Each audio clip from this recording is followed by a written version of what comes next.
आज के इस वीडियो के द्वारा हम एक ऐसा स्टार्टर बनाना सीखेंगे जिसका उपयोग हम किसी भी मोटर को चालू करने के लिए या फिर आपके खेत में जो वाटर पंप होती है उस वाटर पंप को चालू करने के लिए और बंद करने के लिए इस्तेमाल कर सकते हो। तो चलिए दोस्तों वीडियो को स्टार्ट करते हैं। तो किसी भी मोटर को चालू और बंद करने के लिए हमें एक कॉन्टैक्टर का इस्तेमाल करना पड़ता है और उसी मोटर के प्रोटेक्शन के लिए एक ओवरलोड रिले का इस्तेमाल करना पड़ेगा।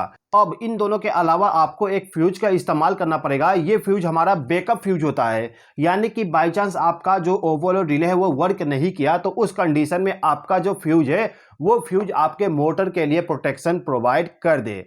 फ्यूज को लगाने से आपको और भी बेनिफिट मिल जाता है, जैसे कि यदि आपको स्टार्टर में वर्क करना है तो आप सिंपली क्या करोगे, आपका जो फ्यूज है इसको डिस्कनेक्ट कर दोगे कुछ इस प्रकार से। उसके बाद आपका जो स्टार्टर, इसमें कोई भी पावर सप्लाई नहीं आएगा तो आप आसानी से वर्क कर सकते हो। ओके, स्टार्टर को बनाने के लिए मैं जो फ्यूज इस्तेमाल कर रहा हूँ ये फ्यूज CNC कंपनी के द्वारा बनाया गया है और इस फ्यूज का रेटिंग है 32 एम्पियर। ओके, अब वायरिंग करने के लिए सबसे पहले तो हमें क्या करना होगा कि जो हमारा इनकमिंग पावर सप्लाई है उस इनकमिंग पावर सप्लाई को लाके इन तीनों टर्मिनल पे कनेक्ट करना है। RYB न्यूट्रल को डायरेक्टली ले जाके आपके टर्मिनल बॉक्स के साथ कनेक्ट करना है। इसको मैं आपको आगे एक्सप्लेन कर दूंगा। ओके, अब इस फ्यूज के आउटपुट टर्मिनल पे आपको 3 वायर को कनेक्ट करना है। तो मैं क्या करूंगा, इन तीनों वायर को लेके जाऊंगा और फ्यूज के आउटपुट टर्मिनल पे इन तीनों वायर को कनेक्ट कर दूंगा। अब इस वायर का जो दूसरा सिरा होगा इसको ले जाके हमें इस टर्मिनल बॉक्स के पहला, दूसरा, तीसरा इन तीनों टर्मिनल पे कनेक्ट करना होगा। पहले टर्मिनल पे R फेज को, दूसरे टर्मिनल पे Y फेज को और तीसरे टर्मिनल पे आप B फेज के पावर सप्लाई को कनेक्ट कर दोगे। अब इन्हीं तीनों टर्मिनल पे हम 3 वायर और कनेक्ट कर देंगे, रेड वायर, येलो वायर और एक ब्लू वायर। अब ये जो तीनों वायर है इस वायर को ले जाके जो हमारा ओवरलोड रिले है, इस ओवरलोड रिले के ऊपर में आप देखोगे 3 टर्मिनल दिया गया है, तो इन तीनों टर्मिनल पे आप तीनों वायर को ले जाके कनेक्ट कर दीजिएगा। तो मैं यहाँ पे सिंपली इन तीनों वायर को कनेक्ट कर देता हूँ। यहाँ पे जो हमने 3 फेज का पावर सप्लाई कनेक्ट किए, इस पावर सप्लाई का आउटपुट हमें इन तीनों टर्मिनल पे मिलेगा, यानी कि जब हमारा कॉन्टैक्टर ऑन होगा तो इस कंडीशन में 3 फेज पावर सप्लाई हमें यहाँ पे मिलेगा। तो इन्हीं तीनों टर्मिनल पे हम 3 वायर को कनेक्ट कर देंगे। जो लास्ट वाला टर्मिनल है इस पे मैंने ब्लू वायर को कनेक्ट कर दिया क्योंकि यहाँ पे हमने ब्लू वायर को कनेक्ट किए थे।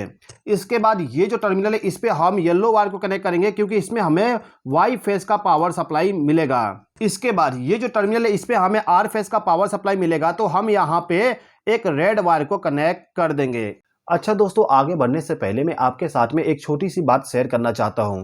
मैं जिस कंपनी में वर्क करता हूं उस कंपनी में मेरा जो वर्क प्रोफाइल है वो एक इलेक्ट्रिकल इंजीनियर का है। अब इलेक्ट्रिकल इंजीनियर का जो भी नॉलेज होता है उस नॉलेज को मैं आपके साथ में शेयर करता हूं, लेकिन यदि आप मेरे नॉलेज को और मेरे कंपनी में जो इलेक्ट्रिकल डिपार्टमेंट के सबसे हेड पर्सन है उनके नॉलेज को यदि आप कंपेयर करोगे तो मेरा नॉलेज बहुत ही कम हो जाएगा। तो मैं हमेशा कोशिश करते रहता हूं कि जो अच्छे पोजीशन पे वर्क करने वाले पर्सन हैं उनके द्वारा मुझे कुछ नॉलेज मिल सके, लेकिन अभी तक मुझे ऐसा मौका नहीं मिल पाया। लेकिन अब मुझे ऐसा मौका मिल गया। अनअकैडमी की तरफ से सैटरडे और संडे को एक क्लास ऑर्गेनाइज किया जा रहा है जिसमें आपको Yamaha, Tesla, Bose, Mercedes, Tata Motor, इन सभी बड़े बड़े कंपनियों के जो इलेक्ट्रिकल डिपार्टमेंट के हायर ऑफिसर होते हैं वो ऑफिसर आके आपके साथ में अपना नॉलेज, एक्सपीरियंस और साथ ही साथ में आपके लिए कुछ अच्छा गाइडेंस बताने वाले हैं। मैं तो उस क्लास को ज्वाइन करने वाला हूं, आप भी ज्वाइन कर लीजिएगा, आपको दोबारा ऐसा मौका नहीं मिलेगा। तो उस क्लास को ज्वाइन करने का लिंक डिस्क्रिप्शन में प्रोवाइड कर दिया हूं, वहां पे क्लिक करके आप ज्वाइन कर लीजिएगा। चलिए आगे बढ़ते हैं। दोस्तों, मैं जो स्टार्टर बना रहा हूं इस स्टार्टर में मैं अम्मीटर और वोल्ट मीटर का भी इस्तेमाल करने वाला हूं, जिससे कि मैं यहां पे वोल्टेज को भी चेक कर सकूं और साथ ही साथ में जो मेरा मोटर है उस मोटर के द्वारा कितना एम्पियर करंट लिया जा रहा है उसको भी मेजर कर सकूं। तो इसके लिए मैं यहां पे CNC कंपनी के द्वारा बनाया गया 2 अम्मीटर वोल्ट मीटर वाला जो इंडिकेशन है उसका उपयोग कर रहा हूं। तो इस मीटर के द्वारा करंट को मेजर करने के लिए मुझे यहाँ पे 2 CT का इस्तेमाल करना पड़ेगा। तो इन दोनों CT को हम क्या करेंगे कि जो हमारा ये आउटपुट वाली वायर है जो कि मोटर के लिए जाएगा, तो इस वायर के साथ में हम CT को कनेक्ट करेंगे। हम क्या करेंगे, जो हमारा CT है इस CT के अंदर से वायर को लेके जाएंगे। सबसे पहले मैं इस रेड वाले वायर को इस CT के अंदर से लेके चला जाता हूं। तो यहाँ पे जो मेरा रेड वायर है इसको मैंने CT के अंदर से लेके गया और इसको ले जाके जो मेरा कनेक्टर है इस कनेक्टर के किसी भी टर्मिनल के साथ इसको कनेक्ट कर देंगे। यहाँ पे बीच में मैं एक पॉइंट को छोड़ रहा हूँ जिससे कि मेरा जो न्यूट्रल पावर सप्लाई है उसको मैं कनेक्ट कर सकूँ। तो आर फेस को मैंने ला के इस टर्मिनल पे कनेक्ट कर दिया। ये जो येलो वायर है इस येलो वायर को मैं डायरेक्टली आउटपुट पावर सप्लाई के साथ कनेक्ट कर देता हूं, क्योंकि मैं यहाँ पे येलो वायर का करंट मेजर नहीं करने वाला हूं। बी फेस का पावर सप्लाई होगा, इसको मैं सीटी के अंदर से लेके जाऊंगा और इस वायर को ले जाके जो लास्ट वाला टर्मिनल है इस टर्मिनल के साथ इस वायर को कनेक्ट कर दूंगा। फिलहाल के टाइम पे मैं केवल 2 वायर का करंट को मेजर करना चाहता हूं, इसीलिए मैं यहाँ पे 2 सीटी का इस्तेमाल किया हूं। यदि आप तीनों फेस का करंट को मेजर करना चाहते हो तो इस कंडीशन में आप तीनों में सीटी को कनेक्ट कर दीजिएगा। ओके, तो अभी जो हमने 3 वायर कनेक्ट किए, इन तीनों वायर के जरिए हमारे मोटर को पावर सप्लाई जाएगा। मोटर के केबल को मैं लास्ट में कनेक्ट कर दूंगा। अभी हम इसका कंट्रोल वायरिंग करना सीख लेते हैं। तो कंट्रोल वायरिंग करने के लिए हमें क्या करना होगा कि ये जो हमारा तीनों फेस का पावर सप्लाई है, इन तीनों में से किसी भी एक फेस के साथ आपको एक वायर को कनेक्ट करना होगा। तो मैं यहाँ पे एक वायर को आर फेस के साथ कनेक्ट कर देता हूँ। अब इस वायर का जो दूसरा सिरा होगा इसको लेके जाएंगे और जो हमारा स्टार्ट पुश बटन का एनो कॉन्टैक्ट है उसके साथ इसको कनेक्ट कर देंगे। तो ये जो 2 कॉन्टैक्ट है, ये कॉन्टैक्ट हमारा स्टार्ट पुश बटन के लिए होता है और ये 2 कॉन्टैक्ट हमारा स्टॉप पुश बटन के लिए होता है। तो हमने क्या किया, सबसे पहले फेस सप्लाई को लाके स्टार्ट पुश बटन के इनपुट टर्मिनल पे दे दिए।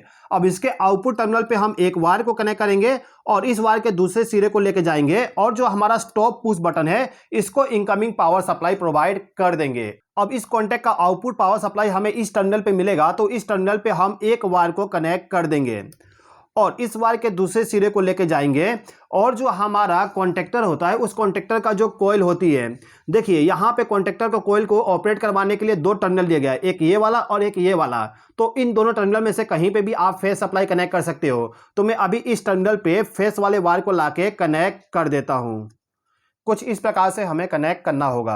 अब इस कॉन्टैक्टर के कॉइल को हमें न्यूट्रल पावर सप्लाई प्रोवाइड करना है। तो हम क्या करेंगे, हमारा जो ये टर्मिनल बॉक्स है इस टर्मिनल बॉक्स पे जहां पे हम न्यूट्रल पावर सप्लाई कनेक्ट करेंगे, मैं इस टर्मिनल पे न्यूट्रल पावर सप्लाई कनेक्ट करने वाला हूं। तो इसका जो आउटपुट होगा वहां से एक वायर को कनेक्ट करके लेके जाऊंगा और जो मेरा ये कॉइल है इस कॉइल को न्यूट्रल पावर सप्लाई प्रोवाइड कर दूंगा। दोस्तों, इस कॉइल का कनेक्शन करने के टाइम आप ये ध्यान दीजिएगा कि आपका जो कॉइल है उस कॉइल का ऑपरेटिंग वोल्टेज कितना है। यदि इस कॉइल का ऑपरेटिंग वोल्टेज 230 वोल्ट है तो आप केवल फेस और न्यूट्रल पावर सप्लाई प्रोवाइड कर दीजिएगा।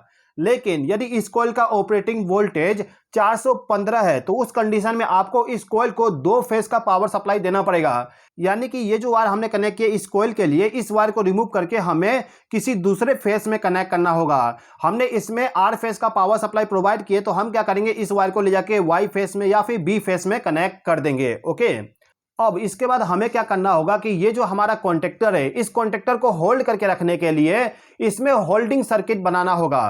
तो होल्डिंग सर्किट बनाने के लिए आपको सिंपली क्या करना होगा कि ये जो हमारा स्टार्ट पुश बटन का आउटपुट टर्मिनल है इस टर्मिनल पे आपको एक वायर को कनेक्ट करना होगा। तो मैं यहाँ पे एक वायर को कनेक्ट कर देता हूँ और इस वायर के दूसरे सिरे को ले जाना है और ये वाला जो टर्मिनल है इस टर्मिनल के साथ आपको इस वायर को कनेक्ट कर देना होगा। ओके, तो इस स्टार्टर को चालू और बंद करने का कनेक्शन पूरा कंप्लीट हो चुका है। अब यहाँ पे हम क्या करते हैं कि जो हमारा मीटर है इस मीटर का कनेक्शन कर देते हैं। इस मीटर के बैक साइड पे यदि आप देखोगे तो आपको यहाँ पे एक केबल मिलेगा, आप वायर समझ लीजिए। ओके, तो ये जो वायर है इस वायर को ले जाके हमें हमारा जो सीटी होता है इस सीटी के साथ में जो वायर आएगा इसके साथ कनेक्ट करना होगा।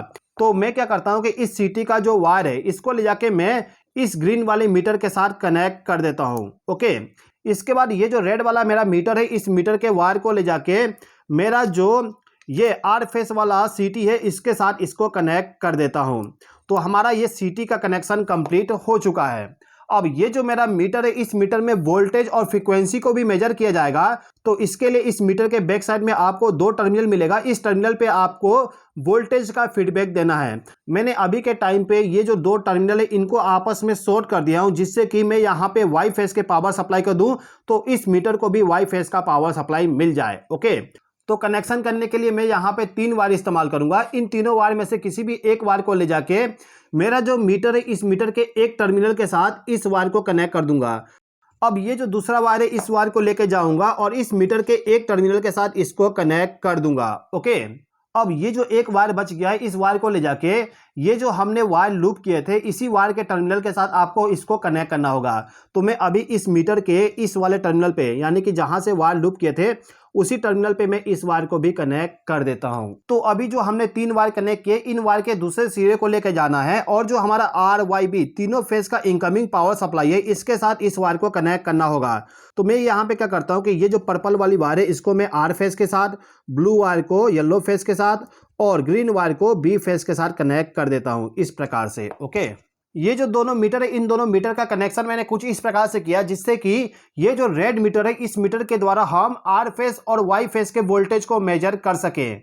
इसके बाद ये जो ग्रीन मीटर है इस मीटर के द्वारा हम Y फेज और B फेज के वोल्टेज को मेजर कर सकते हैं, यानी कि तीनों फेज का वोल्टेज हमारा इन दोनों मीटर के द्वारा मेजर हो जाएगा। ओके, अब जो मेरा इनकमिंग पावर सप्लाई होगा उसमें आप देखोगे RYB 3 फेज का पावर सप्लाई है और एक न्यूट्रल पावर सप्लाई के लिए वायर इस्तेमाल किया गया है। तो मैं क्या करूंगा, मेरा जो न्यूट्रल पावर सप्लाई वाली वायर है इसको लेके जाऊंगा और यहाँ पे जो हमने न्यूट्रल के लिए टर्मिनल इस्तेमाल किए थे इसी टर्मिनल के साथ इस वायर को कनेक्ट कर दूंगा। इसके बाद बाकी जो 3 वायर है इसको मैं ले जाके फेज सीक्वेंस के अनुसार RYB तीनों वायर को ले जाके मेरा जो फ्यूज है इस फ्यूज के साथ कनेक्ट कर दूंगा। अब इस मोटर को पावर सप्लाई प्रोवाइड करने के लिए इस मोटर का जो केबल होगा इस केबल को ले जाके मेरा जो आउटपुट टर्मिनल है इन तीनों टर्मिनल के साथ इन तीनों वायर को कनेक्ट कर देंगे। आप देख सकते हो R वाले टर्मिनल पे मैंने R फेस वाले वायर को कनेक्ट कर दिया, Y वाले पे Y को और B वाले टर्मिनल पे B फेस के वायर को कनेक्ट कर दिया हूं। ओके, तो इस मोटर को चालू और बंद करने के लिए हमारा स्टार्टर रेडी हो चुका है। अब मैं पावर सप्लाई को ऑन कर देता हूं। तो यहाँ पे हमारा जो 3 फेज का पावर सप्लाई है इस पावर सप्लाई में कितना वोल्टेज आ रहा है वो हम आसानी से देख सकते हैं।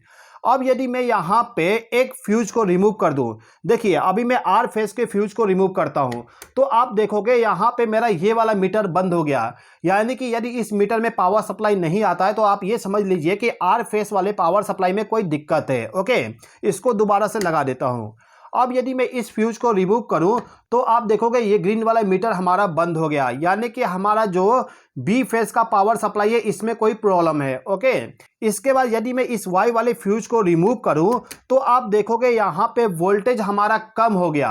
अभी आप देख सकते हो वोल्टेज आ रहा है 141 155। तो मैं इसको दोबारा लगा देता हूं। अब यहाँ पे इसको लगाने के बाद वोल्ट मीटर हमारा वोल्टेज को प्रॉपर शो करने लगा। अब यदि मुझे इस मोटर को चालू करना हो तो मैं सिंपली इस स्टार्ट पुश बटन को प्रेस कर दूंगा। आप देखोगे मोटर हमारा चालू हो गया।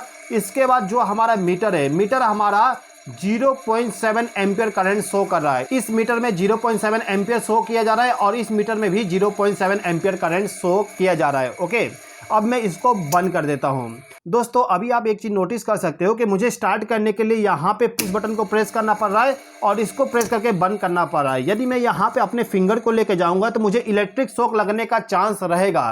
तो इलेक्ट्रिक शॉक मुझे ना लगे तो इसके लिए मैं यहाँ पे एक पुश बटन का इस्तेमाल कर लेता हूँ। इस पुश बटन के द्वारा मैं इस स्टार्टर को चालू और बंद करूंगा। तो ये जो स्टार्ट पुश बटन है और स्टॉप पुश बटन है इन दोनों के साथ में मैंने टोटल 4 वायर को कनेक्ट करके लाया हूँ। स्टार्ट पुश बटन के साथ में 2 वायर कनेक्ट किया गया है और स्टॉप पुश बटन के साथ 2 वायर को कनेक्ट किया गया है।